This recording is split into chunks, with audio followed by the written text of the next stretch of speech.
चिन्मयानंद जी, 14 साल का एक लंबा समय लगा आपको दोष मुक्त होने में। किस तरह से षड्यंत्र था 14 साल आपका अस्तित्व स्वामी चिन्मयानंद का नाम खत्म करने का?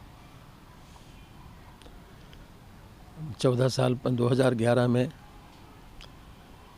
2012 का विधानसभा चुनाव होने वाला था। 2011 में उसकी तैयारियां शुरू हो गई थी और ऐसा लोगों को लगने लगा था कि शायद 2012 के चुनाव में हमारी कोई भूमिका हो सकती है। वो नहीं चाहते थे कि शाहजहाँपुर की राजनीतिक गतिविधियों में चिन्मयानंद की कोई भूमिका हो, और उन्होंने ही उस समय 2011 में एक पत्रकार ने हमारे कॉलेज की ही एक छात्रा, जो कॉलेज की ही छात्रा नहीं थी बल्कि हमारे एक विद्यालय की प्रधानाध्यापिका भी थी, उसको माध्यम बनाया और माध्यम बनाकर मेरे खिलाफ एक मुकदमा 376 का दायर किया गया। मुकदमा क्या दायर किया गया? एक तहरीर लिखी गई उस समय के मुख्यमंत्री मायावती को। मुझे लगता है कि उस समय राजनीतिक लोगों की ऐसी कोई योजना रही होगी, चाहे बसपा के हों, चाहे सपा के हों, चाहे जिसके हों, कि इनको रोका जाए। और हमको रोकने के लिए, क्योंकि उस समय स्थिति ये हो गई थी कि 2004 के बाद जो प्रदेश की और देश की राजनीतिक स्थिति थी, उसमें हमारी भूमिका बड़ी महत्वपूर्ण हो गई थी। और वो महत्वपूर्ण इसलिए हो गई थी कि राम जन्मभूमि संघर्ष समिति का मैं राष्ट्रीय संयोजक था और पूरे देश में राम जन्मभूमि मुक्ति आंदोलन चल रहा था। उन आंदोलनों में हमारी भूमिका देश में भी विदेश में भी बड़ी महत्वपूर्ण रही है और लोगों में चर्चा का विषय भी मैं रहा करता था।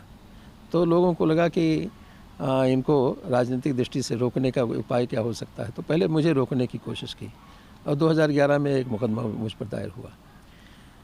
वही एक तहरीर दी गई मुख्यमंत्री को, मुख्यमंत्री ने के आदेश पर मुकदमा दायर हुआ, FIR हुआ, लेकिन उसमें हमें हाई कोर्ट से स्टे मिल गया।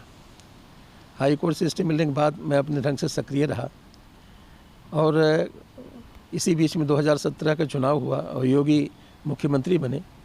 योगी के साथ मेरे संबंध सारी दुनिया जानती है। हम और इस आश्रम में उनका आना जाना कोई पहली बार नहीं, बरसों से पहले से रहा है। तो अच्छा, उनका मठ का और हमारे आश्रम का भी संबंध बहुत पुराना रहा है। तो क्या हुआ कि जब योगी मुख्यमंत्री बने तो योगी को बदनाम करने के लोगों ने एक माध्यम बनाया। माध्यम ये बनाया कि अगर चिन्मयानंद को बदनाम किया जाता है तो योगी बदनाम हो जाएंगे वैसे ही, क्योंकि योगी के पास ताकत अगर है तो उनके चरित्र की ताकत है, उनके चिंतन की ताकत है, उनकी योग धारणा की ताकत है, दूसरे निष्पक्ष कार्यवाही की ताकत है।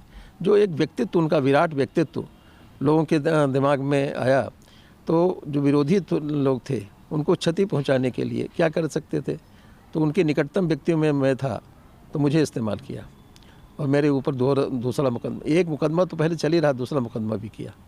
हालांकि पहले वाले मुकदमे में हमसे ये कहा गया कि चूँकि समीक्षा में आपका नाम ये आया है कि आपके ऊपर कोई आरोप जो लगाया गया वो फर्जी है, इसलिए इस मुकदमा वापस लिया जाए। वापस लेने की तैयारी कर ली गई, मुकदमा वापस होने की तैयारी हो गई, कोर्ट में मामला आया, लेकिन वो फिर वही लोग, एक टेलीग्राफ के पत्रकार थे, उन्होंने और कुछ पत्रकारों ने अपना मुहिम बनाया कि नहीं, मुकदमा वापस नहीं होना चाहिए, फिर वो स्टे हो गया। तो इस तरह से कदम कदम पर हमको रोकने की कोशिश की गई और रोकने के पीछे कारण ये था कि शैक्षिक दृष्टि से जिस तरह ये मुख्य शिक्षा संकुल प्रगति कर रहा था, चाहे वो पब्लिक स्कूल हो, चाहे लॉ का कॉलेज हो, चाहे PG कॉलेज हो, चाहे इंटर कॉलेज हो, सब में तेज़ी से प्रगति हो रही थी और संकुल की खोई हुई प्रतिष्ठा, जो पहले शैक्षिक प्रतिष्ठा थी, वो कहीं ना कहीं वापस हो रही थी। 1964 में स्वामी सुखदेवानंद ने कॉलेज की स्थापना की थी। वो कॉलेज भी नाम मात्र का था, जो उस समय तक काफ़ी आगे आ चुका था। तो कुल मिलाकर के मेरे बढ़ते हुए कदम को रोकने के लिए लोगों ने संस्थाओं को नुकसान पहुंचाना शुरू किया और संस्था को नुकसान पहुंचाने के लिए मुझे माध्यम बनाया। तो ये इस तरह कहानी चली और उसका परिणाम ये हुआ कि मेरे स्वास्थ्य पर इतना गहरा असर पड़ा कि मुझे कोई बीमारी नहीं थी, लेकिन आज दुनिया की सारी बीमारियां हैं। सबसे बड़ी बात तो यह है कि मेरी आँख ख़राब हुई और इसमें एक बात बड़ी महत्वपूर्ण है।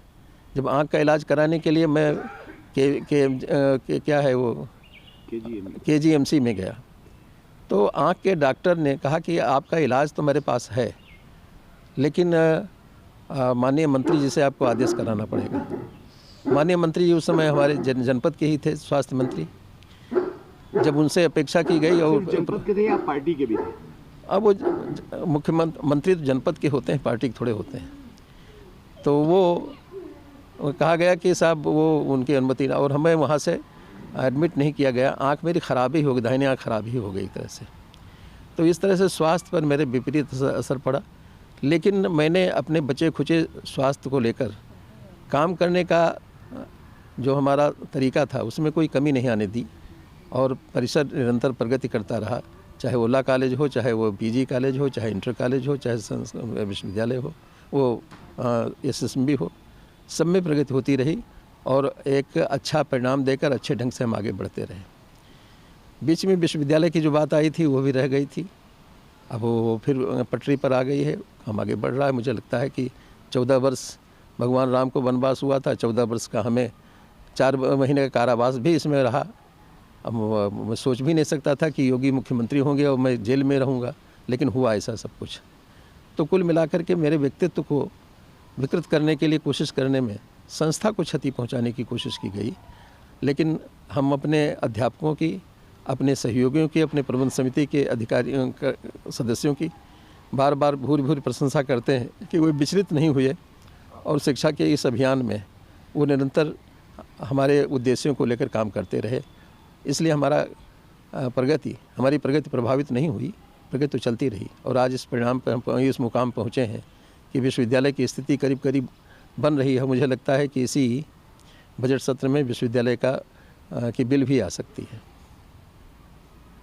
उद्देश्य जनपद का शैक्षिक प्रगति ही नहीं है, अब तो जनपद के आर्थिक प्रगति के बारे में भी, जनपद के सांस्कृतिक प्रगति के बारे में, जनपद के संवैधानिक प्रगति के बारे में भी हमें सोचना होगा।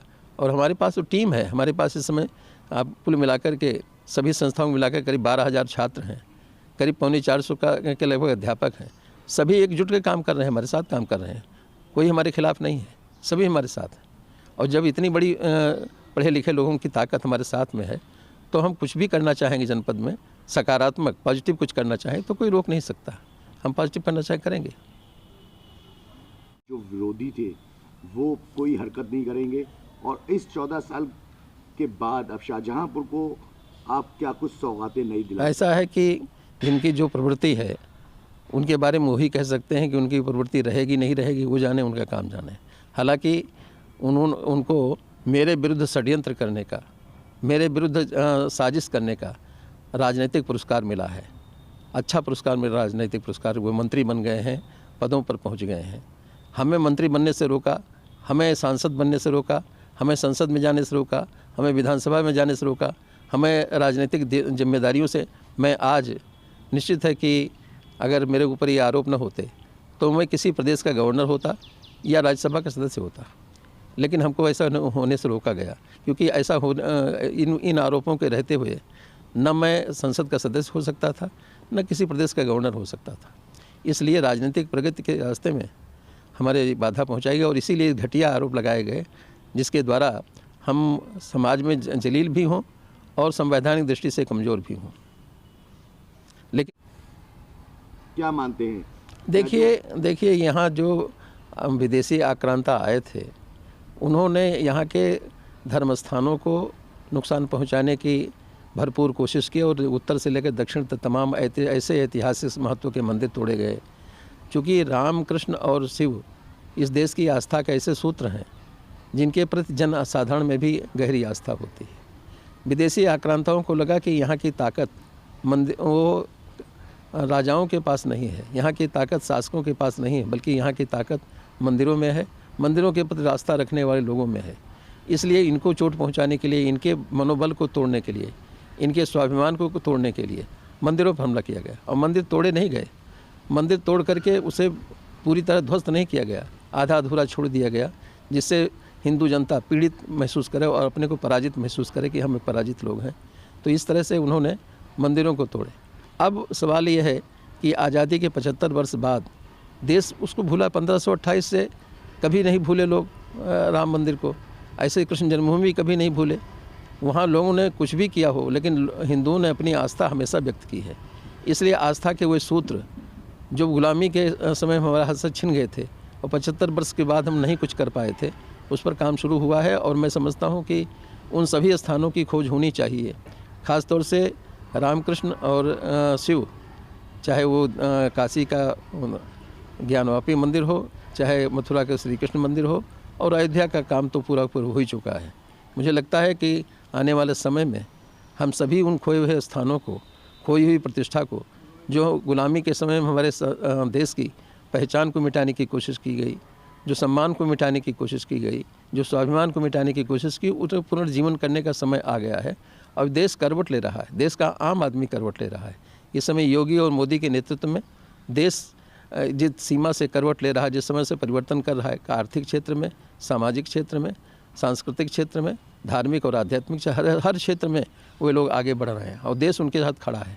इसलिए मैं समझता हूँ कि राम मंदिर केवल राम मंदिर नहीं है, अब तो भगवान श्री कृष्ण का मंदिर भी और ज्ञानवापी का भी पुनरुत्थान होना चाहिए, पुनर्प्रतिष्ठा होनी चाहिए।